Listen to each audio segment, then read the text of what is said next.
Amém. Bom dia, gente. Espero que vocês estejam bem.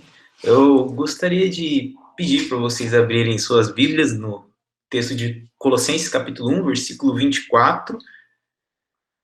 Nós vamos ler do 24 até o versículo 5 do capítulo 2. A minha versão vai estar um pouquinho diferente, que eu não tenho a NVT. E eu vou usar a Nova Almeida atualizada, mas não tem tanta diferença no texto. É mínima coisa, assim, é mais uma palavra ou outra, a diferença dos dois. É bem pouquinha, tá bom? Colossenses, capítulo 1, versículo 24, ao versículo 5 do capítulo 2.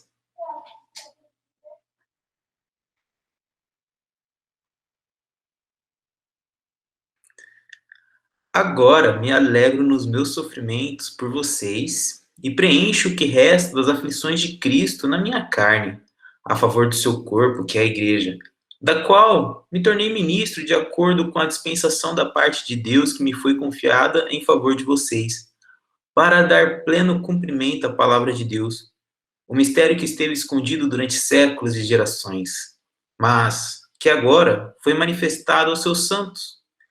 A estes, Deus quis dar o conhecer a riqueza da glória deste mistério entre os gentios, que é Cristo em vocês, a esperança da glória. Este Cristo nós anunciamos advertindo a todos e ensinando a cada um em toda a sabedoria, a fim de que apresentemos cada pessoa perfeita em Cristo. É para esse fim que eu me empenho, esforçando-me o mais possível, segundo o poder de Cristo que opera poderosamente em mim. Quero que saibam quão grande tem sido a nossa luta por vocês, pelos que moram em Laodiceia e por muitos outros que não me viram face a face. Faço isto para que o coração deles seja consolado e para que eles, vinculados em amor, tenham toda a riqueza da plena convicção do entendimento para o conhecimento do mistério de Deus que é Cristo, em quem estão ocultos todos os tesouros da sabedoria e do conhecimento. Digo isso a vocês para que ninguém os engane com argumentos falaciosos, porque, embora ausente em pessoa, em espírito estou com vocês, alegrando-me e verificando a boa ordem de vocês e a firmeza da fé que tem em Cristo. É muito bacana como Paulo, ele vem construindo esse texto, e principalmente em cima da mensagem que nós vamos tratar hoje. Nós vamos tratar hoje o termo um só corpo, dentro da nossa série de mensagens Reconectar. E é muito importante que a gente tenha em mente aquilo que o Gese falou semana passada a respeito daquele hino que Paulo entoou no capítulo 1, que ele fala que Cristo é o cabeça da igreja, nele tudo foi criado e nele tudo foi reconciliado. A partir disso é que Paulo ele começa a desenvolver toda a sua carta de Colossenses. É a partir dessa perspectiva que Paulo ele vai começar a construir os seus argumentos. E aqui, em especial, Paulo ele aparenta demonstrar o que é necessário a partir do momento que nós entendemos que Cristo é o cabeça da igreja, nele todas as coisas foram criadas e todas as coisas foram reconciliadas, como que nós vivemos com os nossos irmãos na fé. Paulo, a partir dessa perspectiva, ele aponta como que ele vive para a igreja e com a igreja, que é o corpo de Cristo. Paulo, então, ele vai defender nesses versículos algumas coisas que ele passa, algumas coisas que ele faz, mas não somente que ele faz sozinho, mas que ele faz no coletivo. Ele sofre pelos seus irmãos, ele sofre pelo corpo de Cristo. Mas, além de sofrer, ele também serve a esse um só corpo, ao qual ele faz parte, com o seu serviço, com os seus dons, da maneira que ele pode. E, além disso, além de servir, ele, como um só corpo, ele age com os cuidados pastorais. Paulo, portanto, nós vamos ver que ele defende que, se Cristo é o cabeça, nós somos um só corpo. E sendo um só corpo, nós somos um só corpo no sofrimento. Logo no versículo 24, Paulo vai falar: ora, agora me alegro nos meus sofrimentos por vocês e preencho o que resta das aflições de Cristo na minha carne em favor do seu corpo. Aqui, de maneira nenhuma, Paulo está falando que o sofrimento de Cristo na cruz não foi o suficiente para a nossa salvação. Não é isso que Paulo está querendo dizer. Mas ele está querendo dizer que no cuidado pela igreja de Jesus, aquelas dificuldades que a igreja de Jesus tem que passar, Paulo está querendo dizer o seguinte: olha, eu me alegro nos meus sofrimentos, porque eu sei que esse meu sofrimento, ele faz que vocês conheçam um mistério que estava oculto. Um mistério que vocês procuravam anteriormente, através de tudo aquilo que vocês pesquisavam como conhecimento de Deus. E aqui vale só lembrar aquilo que o Jesus comentou de semana passada, que os colossenses eles sofriam de uma heresia um pouco complicada, que eles misturavam um monte de coisa. Sincretismo um pouco religioso, algumas ideias judaicas, algumas ideias filosóficas que a gente não tem por certo o que era, mas a busca deles era sobre o mistério que estava oculto, parecido um pouco com o gnosticismo. Um mistério que estava oculto, eles tinham que buscar esse mistério. E Paulo fala: olha, por esse mistério é o que eu sofro com alegria, porque esse mistério foi revelado para vocês.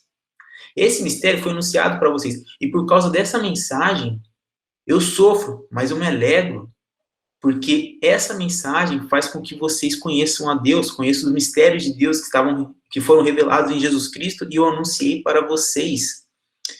E é interessante que Paulo, pensando como corpo de Cristo, ele não fala somente deste sofrimento, o sofrimento por anunciar o evangelho de Deus.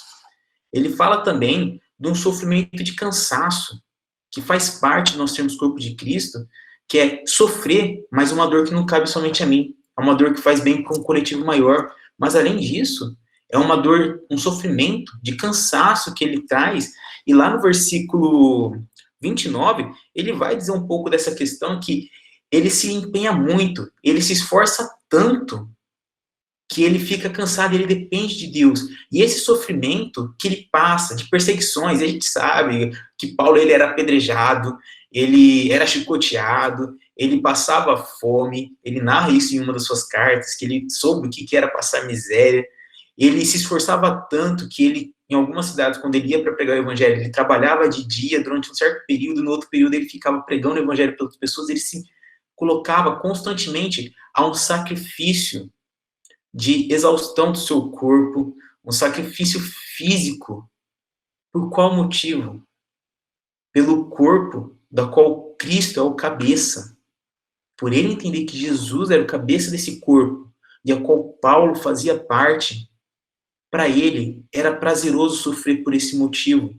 Embora ele não era de nenhuma maneira um sadomasoquista, ele gostasse de sofrer, mas ele via sentido nesse sofrimento. Ele via propósito em todo esse sofrimento do qual ele passava e todas essas dificuldades. E isso pode se assemelhar de muitas formas conosco. Quantas vezes a gente acaba não sofrendo em questões um pouco físicas, a gente está cansado, mas por amor ao Evangelho, por amor à Igreja de Deus, por amor ao corpo que Cristo conquistou, nós não gastamos tempos a mais nosso de descanso, nós não sofremos com algumas perseguições, seja elas mais passivas ou mais agressivas também, no contexto universitário, no contexto de trabalho, ou até mesmo, saindo aqui um pouco do nosso meio, a gente vendo para o mundo o contexto realmente de perseguições físicas, ao passo que as pessoas morrem, mas esse sacrifício que as pessoas fazem é por amor ao corpo que Cristo conquistou. Esse sacrifício que traz alegria para eles é relacionado ao sacrifício de Jesus, que deu a sua vida pela igreja. Então, Paulo, ele compreendendo o que é ser um só corpo, ele trabalha alegria no sofrimento. Eu me alegro por sofrer, porque eu sei que nós somos um. E o meu sofrimento pode fazer bem para vocês. Aquilo que eu sofro por pregar o evangelho, por edificar vocês e fazer vocês conhecedores de Deus, o Deus verdadeiro, se eu sofro por isso, eu me alegro, porque agora vocês descobriram aquilo que é o mistério oculto, aquilo que é o de mais precioso.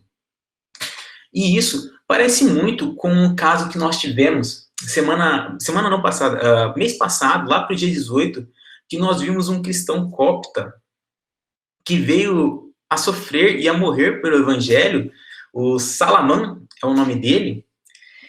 Ele passou 3 meses em cativeiro, mas pelo Estado Islâmico. Mas por que ele passou em cativeiro? Porque ele ajudou a crescer uma igreja na cidade dele, ele fundou uma igreja ali, e os muçulmanos sequestraram ele, deixaram ele 3 meses em cativeiro e depois o assassinaram para ele não negar sua fé.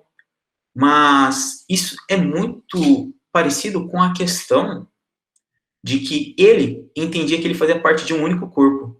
E esse fazendo parte de um único corpo, ele estava disposto a se sacrificar pelo bem maior desse corpo, que é conhecer a Cristo, o mistério que Deus deixou oculto antes de todos os tempos e se tornou revelado em Jesus.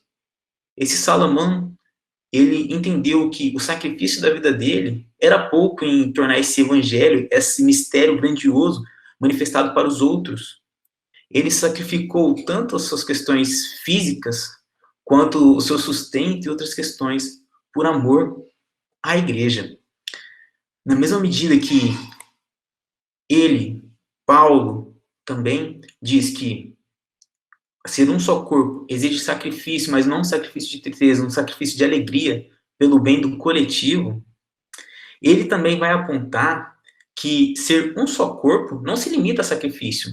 Ser um só corpo também se desenvolve na questão de serviço. Porque eu não vou simplesmente me sacrificar fisicamente, mentalmente, entre demais coisas, mas eu também vou servir. Porque eu sendo um só corpo, eu entendo aquilo que Jesus fez por mim, que foi me servir antes, então eu passo a servir essas outras pessoas que fazem parte deste mesmo corpo que sou eu. E de que maneira que Paulo, ele aponta como que ele serve a igreja, o corpo de Cristo. Ele fala, ora, eu sirvo através de ser ministro da igreja, de ser também um mordomo, que aqui a ideia de mordomo está como dispensação da mensagem de Deus, proclamando o mistério que é Jesus, que estava oculto. Então, além dele se sacrificar pela igreja, ele também servia a igreja de forma fiel. E aqui, essa ideia dele falar que ele era ministro, é o termo que é utilizado para diácono, que é serviço. Ele servia a igreja.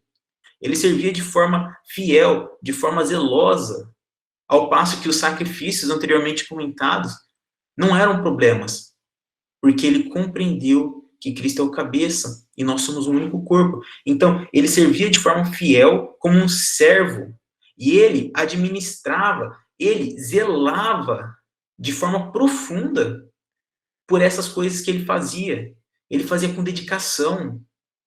Ele pensava em como ele estava fazendo, pois ele era servo. Ele estava servindo aos seus irmãos, ele estava servindo o mesmo corpo. Ele estava servindo e edificando as pessoas que compartilhavam com ele todo esse mistério que ele estava revelando. Então, ser um só corpo significa também nós servirmos uns aos outros. Nós administrarmos esses serviços. E que maneira mais fácil de a gente compreender isso quando nós servimos na própria igreja, quando nós servimos no nosso lar. Na mesma carta, posteriormente, Paulo ele vai trabalhar que o homem ele deve servir a sua família, ele deve cuidar da sua esposa, e ali depois ele vai tratar do filho também, dos pais com o filho, do servo, do seu senhor, lá para o capítulo 3. Mas, aqui, a ideia de servir também pode se aplicar dentro da nossa própria igreja. Nós, que somos um único corpo, somos chamados a servir uns aos outros com os nossos dons. Nós, que fazemos parte de um único corpo, somos chamados a servir com aquilo que Deus nos vocacionou, com aquilo que Deus nos dá de habilidades e de instrumentos. Nós somos um só corpo, do qual prestamos um serviço fiel a Deus, da qual somos zelosos como pessoas diáconas, como servos do Senhor, administradores e que proclamam a palavra de Deus, que é o mistério dele, que está lá entre o versículo 25 ao 27 do capítulo 1. Versículo 27, a estes Deus quis dar a conhecer a riqueza da glória deste mistério entre os gentios, que é Cristo em vocês, a esperança da glória. Eu me dedico no serviço fiel ao anunciar isso que é Jesus, anunciar essa mensagem. Então, ser um só corpo, além de eu me sacrificar, além de eu servir fielmente, eu também pastorei os meus irmãos para que esse corpo venha a crescer. Eu pastorei essas pessoas para que elas venham se desenvolver em Cristo. E aí, indo para o finalzinho já do versículo, que é o 28 também, este Cristo nós anunciamos, advertindo a todos e ensinando a cada um em toda a sabedoria, a fim de que apresentemos cada pessoa perfeita em Cristo. E aí, retomando, se Cristo é o cabeça, e ele fez um corpo, e eu faço parte desse corpo, então, tudo aquilo que eu encontro de dificuldades, eu me alegro porque faz bem para esse corpo se eu estou anunciando o evangelho, logo, eu empenho todo esse meu serviço de uma forma fiel, porque eu fui chamado para ser um só corpo em serviço, estar servindo ao reino de Deus, estar servindo aos meus irmãos. Mas além de estar servindo aos meus irmãos, eu também sirvo eles de uma forma pastoral. E é claro que aqui Paulo, ele não está querendo dizer que todos são chamados por Deus para executar as coisas da mesma forma. Ele mesmo fala, e Jesus também diz em Atos dos Apóstolos, que cada um é chamado para empenhar uma área diferente na igreja, como o corpo de Cristo. Pois não existe só mão e não existe só pé. Porém, a ideia aqui é que existem coisas que são basilares para que todo mundo que faz parte do corpo execute, para que o corpo venha crescer. E aqui Paulo, ele cita 3, que não somente ele, mas as outras pessoas que estavam com ele também faziam, que era, eles anunciavam o evangelho, esse mistério oculto. Além de anunciar, eles também aconselhavam as pessoas constantemente a viverem de acordo com este evangelho. E além disso, eles dedicavam o seu tempo ensinando uns aos outros aquilo que era o evangelho do reino de Deus. Além de proclamar, eles pegavam essas pessoas e discipulavam elas, eles andavam junto com elas, ensinando aquilo que era o correto do reino de Deus. Porque ser um só corpo significa que eu quero cuidar da outra parte do corpo. Eu estou servindo ela, mas eu estou servindo, cuidando dela, pastoreando essa outra parte do corpo. Porque na medida que esse corpo cresce, eu também estou crescendo. Na medida que esse corpo se desenvolve, eu também estou me desenvolvendo. Porque é muito parecido com aquilo que Jesus diz, que quando ele orou por nós, para que nós fôssemos um, como o Pai é um, é que na medida que eu me desenvolvo, o meu irmão, que faz parte deste mesmo corpo, ele também se desenvolve.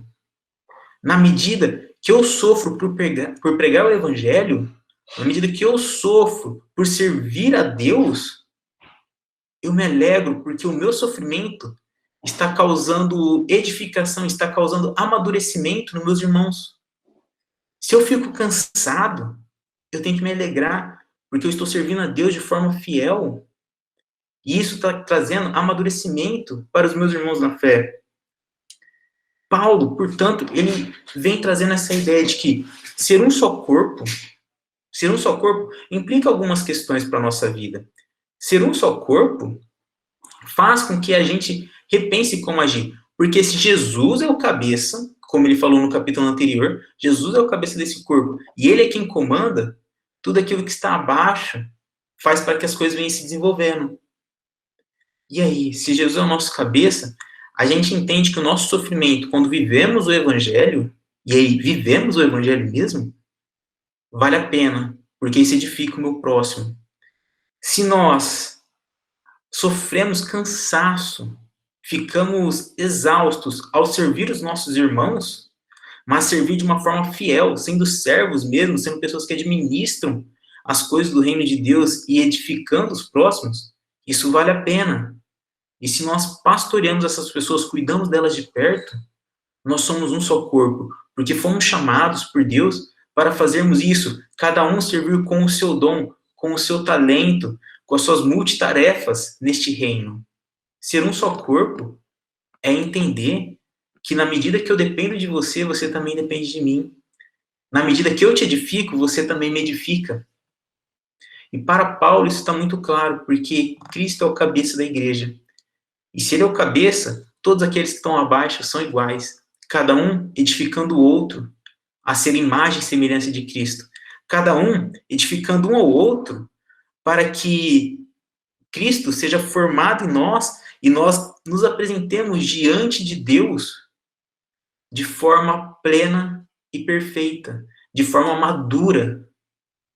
Nós somos um só corpo que serve um ao outro para que avancemos de glória em glória, de acordo com Paulo na Epístola de Coríntios, para que a gente venha avançar a imagem e semelhança de Jesus. E no decorrer do capítulo, lá no capítulo 2 já, eu não me detive muito a ele, porque ali ele vai explicar uma coisinha e ele vai entrar numa oração, que é o versículo 2, e vai caminhando no restante para fechar esse bloco nosso de estudos, de pregação. Ele vai falar no versículo 2, meio que um resumo e uma oração. Faço isto para que o coração deles seja consolado. Ele está explicando essas coisas de ser um único corpo para que console os membros de Colossenses. E para que eles, vinculados em amor, tenham toda a riqueza da plena convicção do entendimento para conhecimento do mistério de Deus, que é Cristo, em quem estão ocultos todos os tesouros de sabedoria e do conhecimento. E aí no versículo 4 ele vai dizer, digo isso a vocês para que ninguém os engane com argumentos falaciosos, e no versículo 5 ele vai encerrando esse bloco. Paulo, portanto, gente, ele diz claramente, olha, ser um só corpo significa servir. Ser um só corpo significa me importar com o outro. Ser um só corpo significa me dedicar a essa pessoa, saber que todo sofrimento não é em vão, todo sofrimento traz um bem, que é servir a igreja e fazer ela mais madura. E aqui eu gostaria de terminar o testemunho lá do Salamã, que eu comentei um pouco antes, a respeito dele ter sido executado. É muito interessante porque ele era uma pessoa comum que foi chamada por Deus para ser um discípulo de Jesus. Ele era uma pessoa que trabalhava com joalheria. Ele era um joalheiro. E ele, sozinho, com seu próprio dinheiro, ele abriu a única igreja na sua cidade que existia, lá próximo do Egito. Ele fundou a igreja com seu próprio dinheiro, sacrificando o seu suor de trabalho. Por fazer o quê? Por amor a Deus e a sua igreja. Por amor ao corpo, por entender que ele e os irmãos deles eram um. Ele se sacrificou nessa questão. Ele passou o tempo ali preso na cadeia, 3 meses, depois foi assassinado. Mas, o que isso tem a ver muito com o que eu estou falando aqui? Porque ele amou a igreja, ele entendeu que ele era um único corpo. Ele sacrificou o seu dinheiro, ele serviu de forma fiel ao Senhor, com tudo aquilo que ele tinha, com tudo aquilo que ele era. E além disso, ele fez isso sem em nenhum momento negar a fé, pastoreando ao mesmo tempo aos seus irmãos que faziam parte daquela igreja. Nós, ao sofrermos, nós nos mantemos mais fiéis ainda, porque isso está edificando os nossos irmãos. Ao servirmos com fidelidade, nós fazemos isso porque estamos edificando os nossos irmãos. Nós pastoreamos da melhor forma possível, porque isso edifica os nossos irmãos. Porque ser um só corpo não é fazer as coisas pensando somente em mim, mas pensando em nós. Porque como Cristo orou, ele orava para que a gente fosse um, como o Pai e ele são um. Ser um só corpo é agir pensando no próximo, é agir pensando em como posso edificar os meus irmãos na fé. Essa é a mensagem de Paulo, ao qual ele quer nos reconectar mediante Cristo como um só corpo, a qual ele chamou para si, como igreja. Gostaria de estar orando, para a gente estar encerrando. Pai querido, muito obrigado por esse momento, que a tua palavra brote em nossos corações e edifique uma semente profunda, que nós possamos servir a igreja do Senhor como um só corpo, possamos nos sacrificar com serviços, ó Pai, e possamos pastorear uns aos outros, sabendo que essas coisas não são somente para nós, mas é para um coletivo, porque eu faço parte de algo muito maior do que eu próprio, eu faço parte de um coletivo muito mais belo e muito mais amado do que aquilo da formas que eu posso amar, pois eu faço parte de um corpo que Cristo conquistou para si, e Ele nos chamou, além de mim, nos chamou, nós todos, cada um com seus dons, talentos e serviços na igreja, a cuidar desse corpo com sacrifício, com um serviço fiel e de forma pastoral e cuidadosa na vida de cada um. Que o Senhor nos abençoe e nos ajude a colocarmos isso em prática por meio do Teu Espírito Santo no decorrer dos nossos dias a dias. Em nome de Jesus. Amém.